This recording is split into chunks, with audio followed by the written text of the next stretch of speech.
কষ্ট হয়।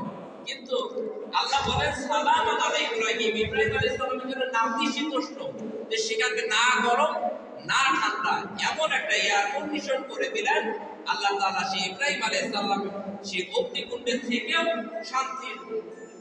শান্তির বাতাস তিনি পেতে লাগলেন। সুবহানাল্লাহ।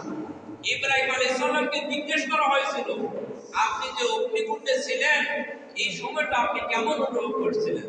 ইব্রাহিম আলাইহিস সালাম বলছেন যে আমি পৃথিবীতে যতদিন আছি সবচেয়ে আমার সুখময় মধুময় সময় কেটেছে যখন আমি অগ্নিকুণ্ডের মধ্যে ছিলাম। সুবহানাল্লাহ। তাহলে সবকিছুর মালিক কে? সেই আল্লাহ।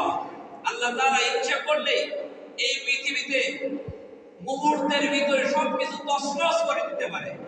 কিন্তু আজকে যারা ক্ষমতার মসনদে বসে অনেক বড় অহংকার করে, আল্লাহ তাআলা বলেন, আল্লাহ তাআলা তাদের উদাহরণ দিয়ে বলেন কি, মাসালুল লাযীনা ইত্তাখাযু মিন দুনিল্লাহি আউলিয়া কামাসালিল আনকাবুত ইত্তাখাযাত বাইতান ওয়া ইন্না আওহানাল বুয়ুতি লাবাইতুল আনকাবুত।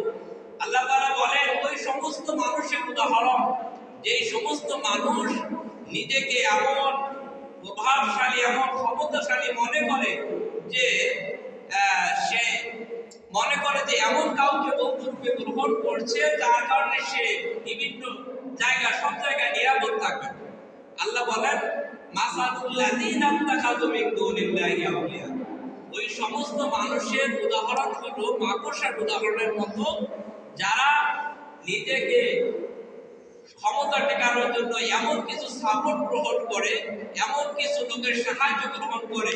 যেমন মনে করেন, আমি যদি উদাহরণ দেই যে আমাদের দেশের ক্ষমতা টিকানোর জন্য বৈদেশিক রাষ্ট্রের সাথে সুসম্পর্ক, যে তাদের সাথে সম্পর্ক ভালো থাকলে আমার ক্ষমতা ঠিক থাকবে।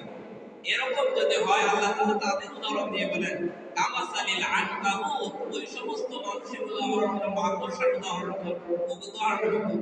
যেমন মাকড়সা ঘরের মধ্যে বাসা তৈরি করে, বাসা তৈরি করার পর মাকড়সার জাল তৈরি করার পরে যখন কাজটা শেষ হয়ে যায়, বাসার কাজ শেষ হয়ে যায়, তখন মাকড়সা কি করে, এই জালের মধ্যে ঘরের মধ্যে এক কোনায় বসে সে পা লড়াইতে থাকে আর মনে করে যে